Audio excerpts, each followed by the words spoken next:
This is going to be a discussion on measurements of central tendency. Essentially, the question is, what is an average? What is the middle? What does that even mean? And you may have seen a number of measures of central tendency, and those measures are the mean, the median, and the mode. And interestingly, they all essentially represent central tendency, but in a slightly different way. So, let's say we have a data set here. So I put some curly brackets and some numbers inside. So let's say I wanted the mode. So the mode is going to be the most common data, or the most repeated number.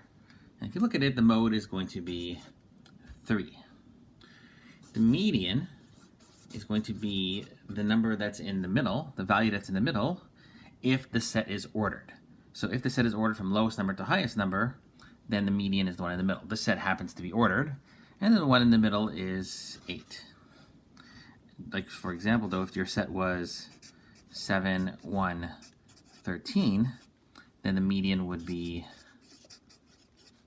7, because that's not an ordered set. If we were going to order it, it would be 1, 7, 13.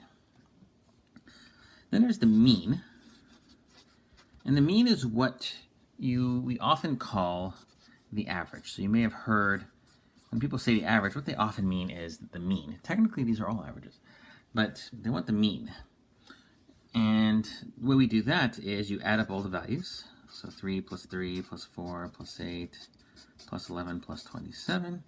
And you divide by the total number of numbers. In this case, it's going to be 7. And that turns out to be, where did my calculator go?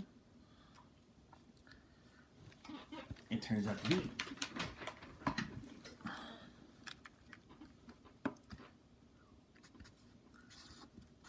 8.3. Now, I'm going to actually give a formula for mean. So a formula for mean might be,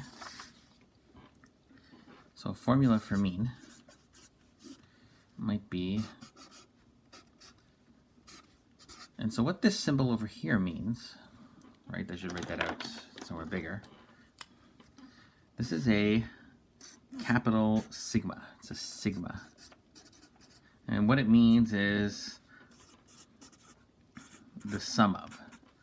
So it means you add everything up. So this means take the sum of all the values of x and divide by n. So that's what we did here. We took the sum of all the values of x and we divided by the number of values. And that's the n. So there's going to be some other symbols we're going to need to use. Why don't we get to those symbols now? So what we have is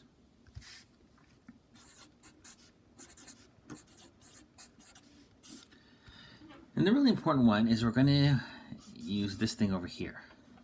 And this is a mu. And I'm possibly not drawing it well. I think I've seen mu sometimes drawn like that, or you can look it up. It's something like that. It's a Greek letter. It's a mu. And this letter is, this symbol is going to represent the mean of a population. And what do I mean by population?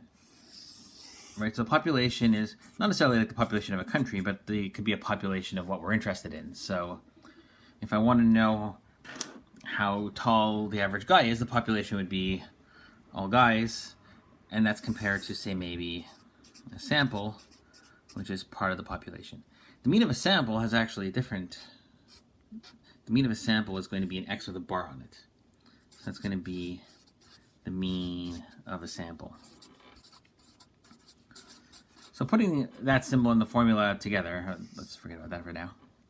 It's going to be that mu, the mean of the population, is the sum of all the values of x divided by n. Okay.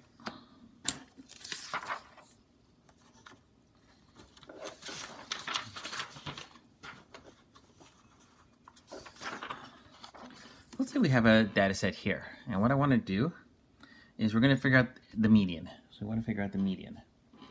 So what I want to know is, so n is going to be the number of points that we have. So we have 1, 2, 3, 4, 5, 6, 7, 8, 9, 10, 11. So n is 11. And the median is going to be in the middle. And the median is going to be over, so we need to, if it's 11, it's going to be 5 on every side. 1, 2, 3, 4, 5. So this is going to be the median. This is going to be our middle point. Because we have 1, 2, 3, 4, 5 on the right, and 1, 2, 3, 4, 5 on the left. So that's the median. And what I'm asking for here is I want to know what is the position of the median. So if we look at all these numbers, and these numbers are in order, the position is 1, 2, 3, 4, 5, 6. So the position of the median is 6. Okay, we'll come back to that in a second.